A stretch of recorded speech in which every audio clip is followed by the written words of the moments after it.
Now, you probably want to make a lot of money, and everybody wants to make a lot of money. You probably want to have great relationships. Everybody wants that. You probably want to be in an incredible shape. And I can tell you that everyone wants that. The thing is, and I just had a call with my mentor, Jake. He's really good at what he's doing. And I'm always investing back into learning new things, skills, learning about myself, learning about my patterns, learning about whatever I need to learn at this particular moment to move to the next stage in my journey. And a quote I want to share with you from this call is that until you understand how your identity was built, it will keep outsmarting you, right? Another one is, this is from Carl Jung, I believe, so you've probably heard it before. Until you make the unconscious conscious, it will rule your life and you will call it faith, right? That's why you see a lot of people being super faithful but still living a miserable life and making no money, even being out of shape, etc. Another one is rationalize, right? We oftentimes rationalize our own decisions and thoughts. What you have to understand here, what I just learned, is that rational lies. It literally means rational lies, like a lie. You're literally lying to yourself. So what you tell yourself is not necessarily the truth, right? So these rational lies that we oftentimes tell ourselves, whether consciously or unconsciously, right? We rationalize not taking action, or we rationalize doing things that are not good for us. These are just rational lies. They're not necessarily the final truth. So you want to use these rational lies that serves you, right? Another thing that Jake has taught me is that there is no right or wrong, there is no good or bad. When it comes to your mindset, your beliefs, is that there is only the beliefs that either serves you or controls you, right? And I think it's a really tangible way of taking all this abstract spiritual knowledge and all these concepts and manifestation and this and that, and you literally just label a belief. Does it serve me or does it control me?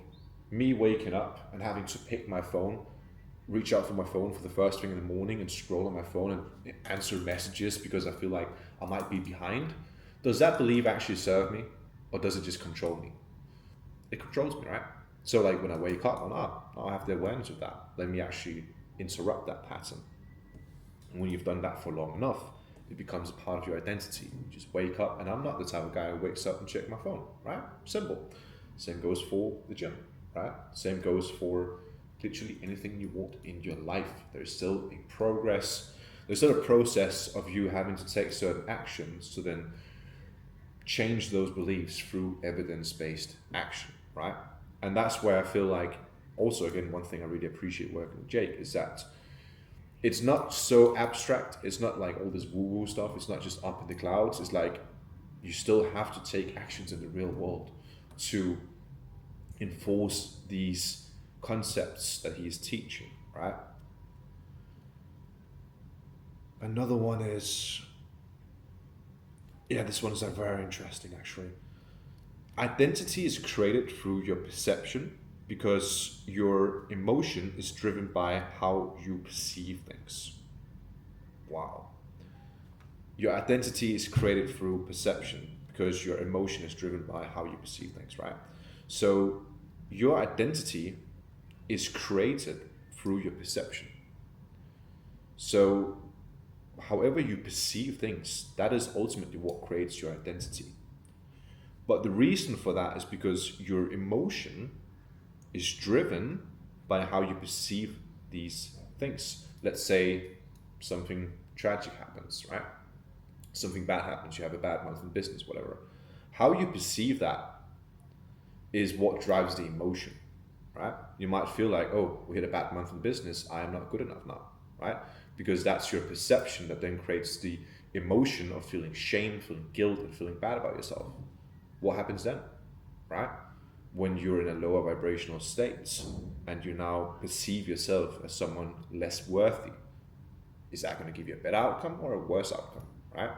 Because your emotions, or sorry, your thoughts, again, how you perceive things, creates your emotion, and your emotion and your thoughts create your frequency, and your frequency, your energy, is what creates your reality, right? That's how you see people that just win effortlessly. It's because of how they perceive things, how they perceive the ups and the downs. They don't perceive themselves as less worthy or losers just because they might have a bad month in business. That's how entrepreneurs are delusional enough to go for years without making money to then start printing money. Because they don't see themselves as less worthy or losers just because they're not making money currently, right? What they want already exists on a spiritual plane, right? There's a mental, there's a spiritual, and there's a physical reality that we all live in. And that's why business, sales, all this shit is so spiritual. Because you have to be delusional enough to believe something that you can't see, you can't feel. And do it for long enough to actually materialize it through, again, action. So through that action and through the evidence-based action you are taking, you are now confirming the identity that you want to build, right? You still have to take action. It will not just happen by itself. And that's how you win in life, basically.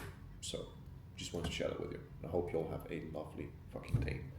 By the way, I'm back in Bali here now after I've been in Denmark for 2 months, and I was in China as well for a week, visiting my friend and our business partner. Oh, fuck, I love Bali, honestly. It is the best place to be locked in. Also the best place to be distracted. But if you have just a little bit of self-discipline, honestly, this is the most convenient place on earth, and I love it. And yeah, so many cool people as well, like the conversations I'm having on a daily basis, the gym I go to, the standards are so high. So definitely recommend Bali. Anyways, have a lovely day. Bye.